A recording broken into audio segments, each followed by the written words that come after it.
Assalamualaikum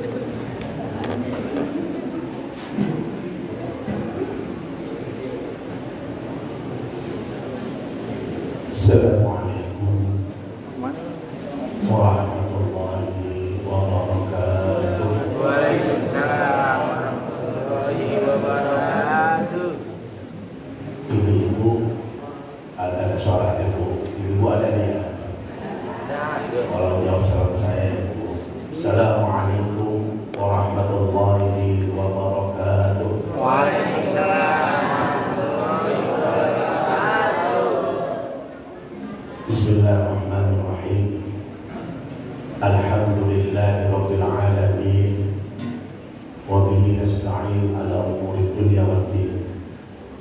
Assalatu wassalamu ala ashrafil anbiya wal mursalin sayyidina wa habibina wa syafi'ina wa maulana Muhammadin wa ala alihi wa sahbihi ajma'in. Subhanaka la ilma lana illa ma 'allamtana innaka antal alimul hakim. Rabbi shrah li sadri wa yassir li amri wahlul 'uqdatam min lisani yafqahu qawli. Amma ba'd. Hadratul mukarramin, para bapak-bapak, para ibu-ibu, dan juga para remaja dan adik-adik jemaah Masjid Al-Manar yang dimuliakan Allah Subhanahu wa taala.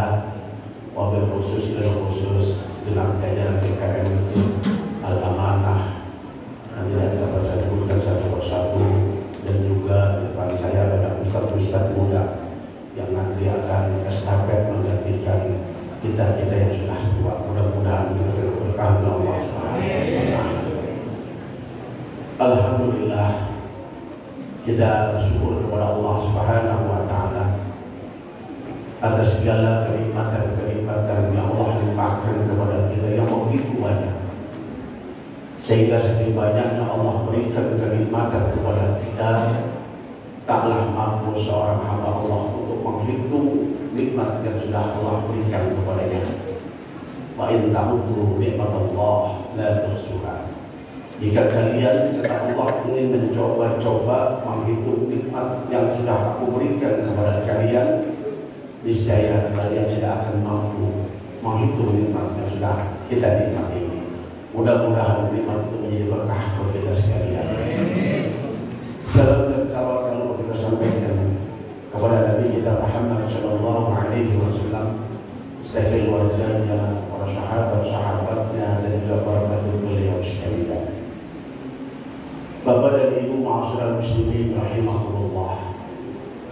Saya diminta oleh Ustaz Izi untuk mengisi ceramah di bulan Ramadan pada malam hari ini, yang judulnya pun saya nggak tahu saya kasih judul apa oleh Ustaz Izi.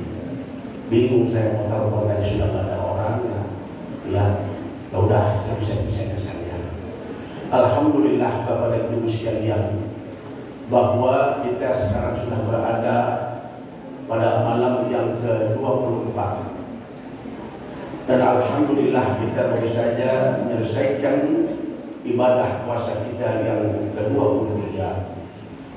Tentunya dalam penuh harapan kita kepada Allah Subhanahu wa taala agar kiranya ibadah puasa yang kita lakukan dan amal-amal ibadah lain yang kita laksanakan kiranya menjadikan catatan amal ibadah kita kepada Allah Subhanahu wa taala, dan semoga ibadah kita berlipat ganda memberikan pahala kepada kita semua. Alhamdulillah, kita maklum bahwa salah satu yang menjadikan bulan Ramadan adalah bulan yang mulia. Bulan Ramadan yang dijadikan bulan yang paling istimewa dibandingkan dengan bulan-bulan yang lain yang ada 12 bulan, walaupun ada 4 bulan yang dimuliakan Allah, tapi tidak bisa melebihi bulan suci Ramadan. Salah satu yang menjadikan kemuliaan bulan Ramadan, bahwa di bulan Ramadan Allah menurunkan kitab suci yang namanya Al-Quran, di mana kitab suci Al-Quran diturunkan kepada Nabi kita Muhammad SAW untuk diteruskan kita kepada umatnya. agar kita mengikuti ajaran-ajaran, agar kita mengikuti petunjuk-petunjuk yang ada di dalam Kitabullah Al-Quranul Karim, sesuai dengan fungsi Al-Quranul Karim diturunkan Allah Subhanahu wa Ta'ala di bulan Ramadan. Syahrul Ramadan alladzi unzila fihi al-Qur'an hudan lin-nasi wa bayyinatin minal huda wal furqan. Bahwa bulan Ramadan itu Allah menurunkan di dalamnya Al-Quran, yang Allah jadikan Al-Quran itu sebagai huda, sebagai petunjuk buat seluruh umat manusia, agar manusia ini mengikuti jalan-jalan yang diridhoi Allah Subhanahu wa Ta'ala, dan juga sebagai bainah, menjelaskan sesuatu yang barangkali kita temukan hal-hal dalam hidup dan kehidupan ini yang kita tidak bisa memahami, maka kita diperintahkan untuk kembali kepada Al-Quran sebagai fungsi Al-Quran sebagai bainah, menjelaskan sesuatu yang kita kurang paham dalam kehidupan di alam dunia, dan juga Al-Quran, yaitu pembeda antara yang hak dan yang batil.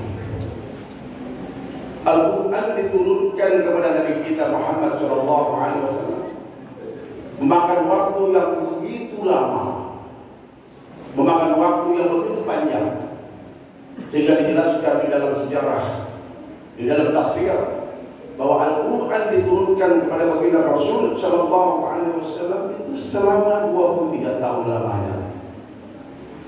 23 tahun ini bukan waktu yang sangat singkat. 23 tahun ini waktu yang tidak sedikit, luar biasa. 23 tahun yang terdiri dari dua periode Mekah, kemudian periode Madinah. Di periode Mekah, baginda Rasul SAW mendapatkan wahyu Al-Quran, diturunkan Al-Quran selama 10 tahun, dan 13 tahun di Madinah. Itu saja. 23 tahun lamanya beliau mendapatkan. Selama beliau mendapatkan wahyu yang namanya Al-Quran, beliau selalu menghadapi berbagai macam tantangan.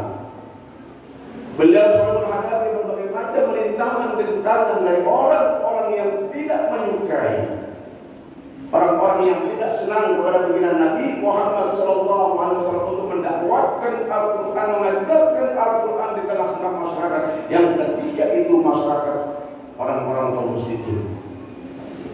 Mereka tidak terima dengan adanya Al-Quran, sehingga mereka menteror Nabi, memusuhi Nabi, memukuli Nabi, yang sangat luar biasa tantangan yang dihadapi.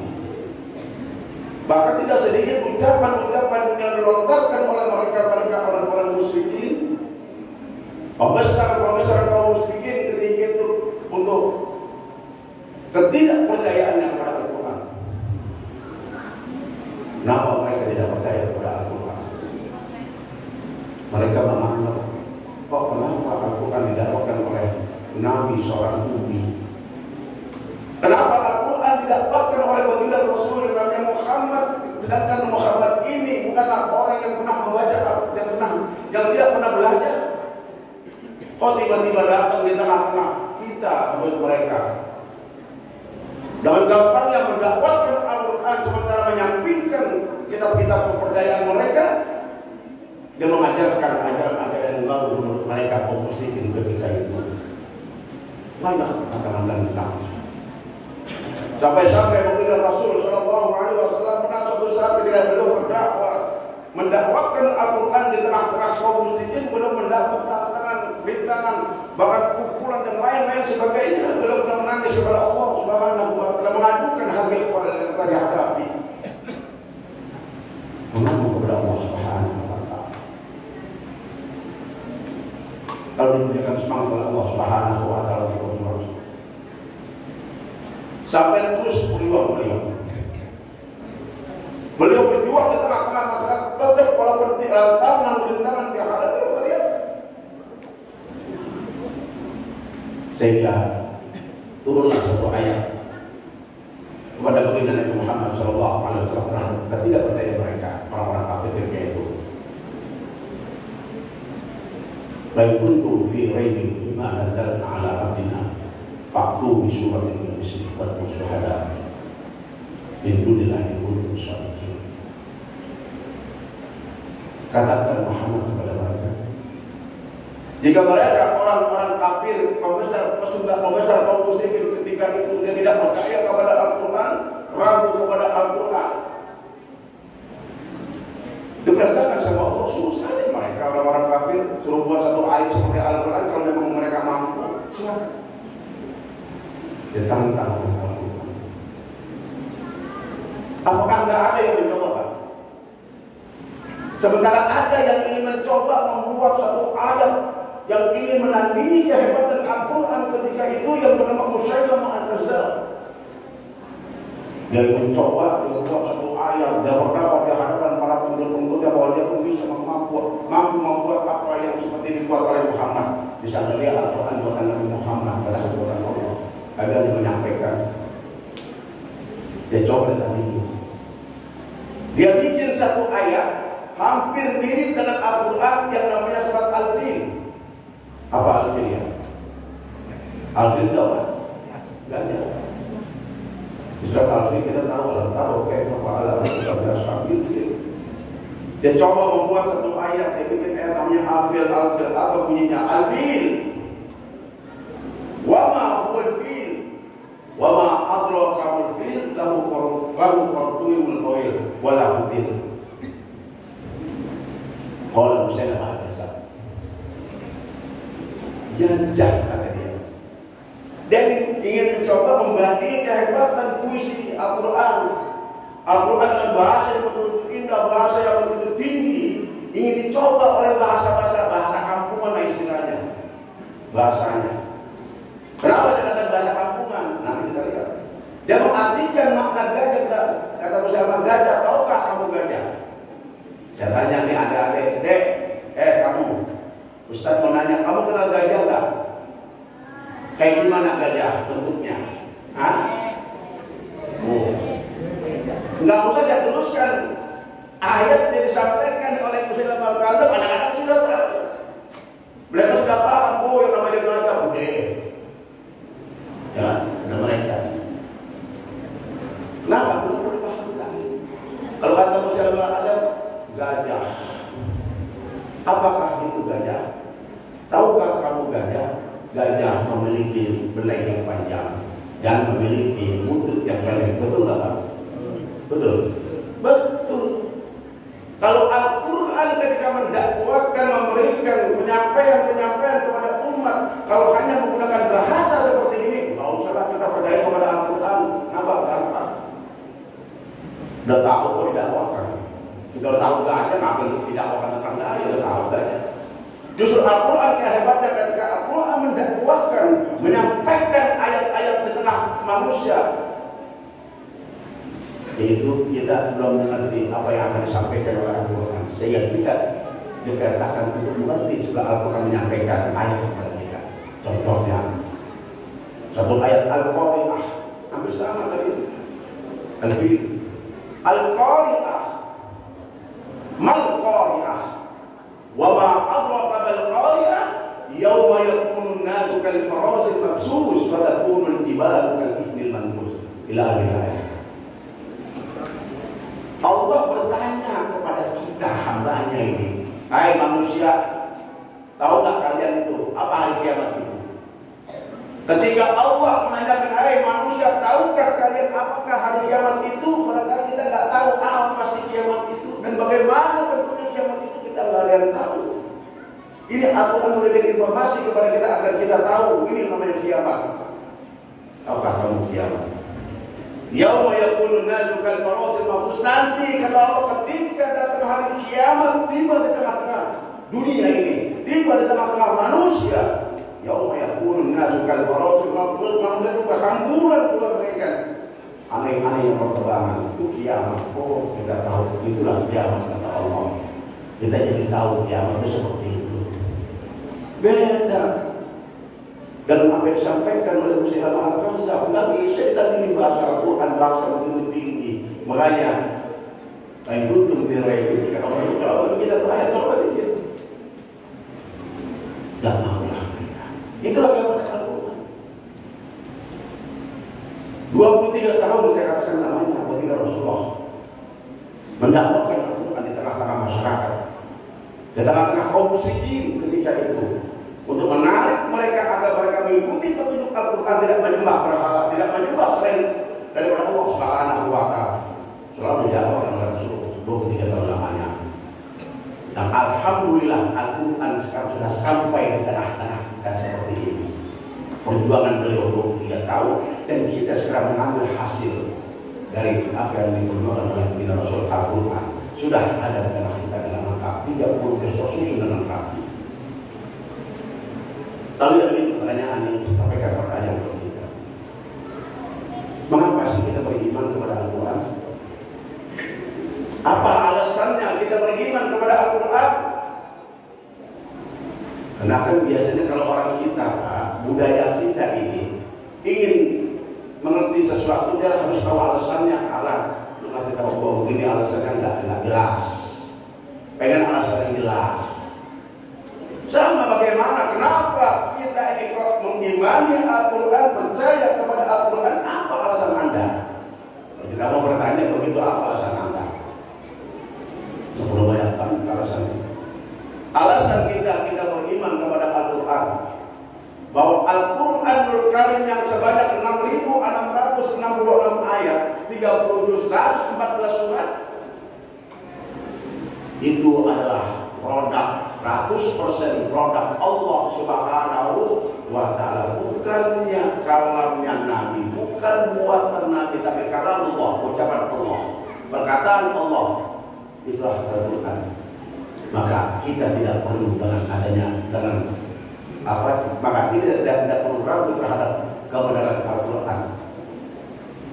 Dan kalau kita mulai itu dari Al-Quran itu artinya tidak perlu kita ragukan isi dan kandungannya, karena itu adalah produk Allah Subhanahu wa Ta'ala.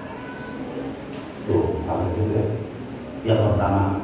Lalu alasan yang kedua, saya mau berwaktu Pak, 15 menit. Yang kedua, apa alasan kita? Alasan kita percaya dan mengimani Al-Quran, bahwa Al-Quran yang saya katakan yang terdiri dari 6.666 ayat, tidak ada satupun di dalamnya intervensi tangan manusia. Beda dengan kitab-kitab yang ada di dunia. Apa saya sebutkan? Ada kitab itu dan kitab-kitab agama lain. Saya yakin isi dari kitab-kitab mereka di dalamnya ada intervensi manusia untuk membuat isi kandungan kitab-kitab mereka. Kalau Al-Quran tidak ada. Karena Al-Quran saya katakan tidak ada intervensi tangan manusia, maka tulisan Al-Quran tidak ada perbedaan. Sama. Alif Lam Mim tulisannya begitu, ya begitu. Bacaannya begitu, ya begitu. Sehingga kalau kita beriman kepada Al-Quran, kita suka membaca Al-Quran, kita baca Al-Quran, kita buka surat kedua Al-Baqarah, Alif Lam Mim, dari Al-Kitab la raiba fihi hudal lil muttaqin, kita buka seperti itu tulisannya, seperti itu bacaannya. Kita ingin membuktikan kehebatan Al-Quran. Pergilah kita keluar negeri, pergi di mana saja, kita pergi ke Jepang, kemana saja, kita buka Al-Quran. Saya yakin tidak ada perbedaannya. Nggak usah bawa Quran, nggak usah. Di sana, di luar negeri, di Jepang, di mana kita punya keluarga, punya saudara, punya teman yang seakidah dengan kita, mana Quran ente anak mulia. Saya mau baca Al-Quran yang ada di sini. Kita buka, nggak ada perbedaan. Tetap surat pertama Al-Fatihah, surat kedua Al-Baqarah. Bunyinya begitu, Alif Lam Mim. Dan kalau kita belajar pembedaan muttaqin, begitulah tulisannya, begitulah bacaannya, tidak ada perbedaan. Hebat Al-Quran. Tes kitab suci mereka. Kita tes kitab suci mereka sama dengan Al-Quran. Kita coba kita baca kitab suci yang lain di sini di Indonesia itu buka. Apa aja terserah ini kan, apa kita buka. Insya Allah kita bisa baca kitabnya Pak. Kenapa? Kebetulan kita di Indonesia tulisannya berbahasa Indonesia, kita bisa baca. Anda pergi ke Jepang, Anda pergi ke Inggris, pergi ke India, nggak usah bawa kitab yang namanya kitab suci ente, nggak usah dibawa. Kenapa? Di sana banyak teman ente, banyak saudara ente, satu akidah dengan ente, satu agama dengan ente, kitab suci sama dengan ente. Ente kita bawa kitab suci ini, kitab suci sana ini dibawa. Saya Pak berantakan. Kenapa saya berantakan? Ketika kita buka kitab satu kitab suci selain Al-Quran, isinya mungkin Indonesia begini, bahasa Indonesia, tulisannya seperti ini. Ketika kita pergi di Jepang, kita buat barangkali kita cuma bengong aja Pak. Bengong saya yakin. Kenapa bengong? Gak bisa tulisannya Jepang. Bacaannya Jepang. Barangkali peletakan surat-suratnya udah berbeda. Ya. Pergi lagi ke Inggris, beda lagi. Tulisan bahasa Inggris dan tentu letaknya sama. Pergi ke India. Bagaimana ada seragaman dan proses yang lain? Kenapa? Karena ada intervensi tangan manusia di dalamnya untuk menulis ayat-ayat tertentu demi kepentingan kelompok dan pribadi-pribadi mereka. Kalau Al-Quran tidak bisa, karena dia produk Allah. Allah tidak berikan manusia untuk menulis Al-Quran ketika itu. Ketika Allah berikan kalau Allah. Inilah kehebatan Al-Quran Bapak dan Ibu sekalian. Maka oleh karena itu saya mengajak dalam kesempatan yang sangat singkat ini, baca Al-Quran. Saya ingin mengatakan bahwa pahala yang paling besar, pahala yang paling banyak, kebaikan-kebaikan yang paling banyak adalah ketika kita membaca Al-Quranul Karim. Silakan Bapak melaksanakan sholat sunnah sebanyak-banyaknya. Silakan kita bersedekah sebanyak-banyaknya. Tandingin Al-Quran, tidak ada tandingan Al-Quran pahalanya. Kenapa saya berani mengatakan demikian? Karena sudah dijamin oleh baginda Rasul Sallallahu Alaihi Wasallam kata Nabi, orang yang membaca Al-Quran, aku tidak mengatakan setiap orang baca Al-Quran 10 dengannya, bukan alif lam mim kata Nabi, tapi per huruf kami itu kata Nabi. Pahalanya alif 10, lam 10, mim 10, alif lam mim. Kita baca 10 pahala kebaikan satu huruf, 30 kebaikan. Kita baca Al-Quran dari ayat ke ayat, kemudian ayat dari ayat, juz berapa banyak itu tulisan-tulisan huruf-huruf yang kita baca, luar biasa pahalanya Pak. Apalagi di bulan Ramadan. Ketika kita baca di bulan Ramadan, Al-Quran itu yang hanya nilainya satu huruf 10 pahala akan dilipat gandakan oleh Allah Subhanahu wa Ta'ala jauh lebih daripada 30 lebih pahala yang akan kita dapatkan. Kehebatan di bulan Ramadan ini. Maka jangan sia-siakan kita manfaatkan momen bulan Ramadan ini untuk memperbanyak baca Al-Quran saudara. Berapa hari lagi nih Ramadan meninggalkan kita? Berapa hari lagi? Yuk. Yang kemarin kita kurang membaca Al-Quran, setelah mendengar ceramah ini semangat kita baca Al-Quran. Usahakan kita bisa mengatakan Al-Quran Pak. Saya katakan di jemaah-jemaah yang ketika saya ceramah, Bapak dan Ibu saya bilang kita termasuk orang yang rugi. Kita ini termasuk orang yang rugi kalau seumur hidup kita tidak pernah menghatamkan Al-Quran, orang yang rugi. Rugi kita Pak. Kok kita bisa Al-Quran, kitab suci kita, kok kita tidak pernah menghatamkan sekalipun seumur kita? Nauzubillah. Apalagi sampai sebulan sekali sering kita hatamkan luar biasa. Ayolah, karena Al-Quran adalah kitab suci kita. Dan tentulah kita berharap bahwa orang yang suka membaca Al-Quran bukan hanya kita mendapatkan pahala yang besar di sisi Allah, pahala yang banyak di sisi Allah, akan tetapi bagi mereka yang istiqomah, yang sering membaca Al-Quran, kata baginda Rasulullah Sallallahu Alaihi Wasallam, surga pun akan cinta kepada kita. Surga akan rindu kepada orang-orang yang suka baca Al-Quran. Surga menanti kita. Al-jannatu mustaqbalun ila arba'in nafar. Surga itu cinta kepada 4 golongan. Satu di antara tadi Quran. Orang yang suka membaca Al-Quran akan dirindukan pada surga, akan dinanti oleh surga Allah Subhanahu wa Ta'ala. Dan yang terakhir saudara-saudara, bagi mereka orang-orang yang suka membaca Al-Quran, nanti Al-Quran datang di yaumul qiyamah sebagai sifatan. Al-Quran ya'ti yaumul qiyamah sifatan li ashabi. Al-Quran nanti datang di hari kiamat, mendatangi orang-orang yang ketika dia hidup dan suka membaca Al-Quran sebagai sifat penolong untuk kita, orang-orang yang membaca Al-Quran. Maka dari sekarang saya menghimbau pada bapak-bapak yang punya anak, yang punya cucu, perintahkan mereka supaya bisa membaca Al-Quran. Jangan hanya mereka bisa umum saja, sekolah saja. Berikan pendidikan mereka di madrasah-madrasah Al-Quran. Apalagi kalau mereka bisa menghafal Al-Quran, luar biasa. Alangkah bahagia Pak, terakhir saja. Alangkah bahagianya ketika kita menjadi orang tua, kita memiliki anak anak-anak yang hafal Quran, anak-anak yang menghafal Al-Quran, luar biasa itu pahalanya Allah berikan. Nanti anak tersebut akan menunggu orangnya di yaumul kiamah, akan membawa mahkota oleh anak-anak yang memiliki penghafal Al-Quran. Alangkah bahagia. Kalau saya ingin cerita bagaimana sahabat pernah didatangi oleh seorang yang hafal Al-Quran, ibunya tidak pernah ibadah kepada Allah, tapi anaknya menghafal Al-Quran. Ini akan panjang kalau saya sampaikan cerita ini. Itu sajalah saya berharap kepada bapak-bapak Solo ini, ceramah ini menjadi motivasi untuk kita semua agar anak-anak kita keluar Ramadan, selain mereka berduduk di bangku-bangku sekolah pun berikan pendidikan mereka untuk belajar agama, khususnya di antaranya mereka belajar Al-Quran dan bahkan bisa sampai menghafal ayat-ayat Al-Quran. Insya Allah kita akan menjadi orang yang sangat beruntung dan nanti kita akan memberikan mahkota dari anak-anak kita yang hafal Al-Quran.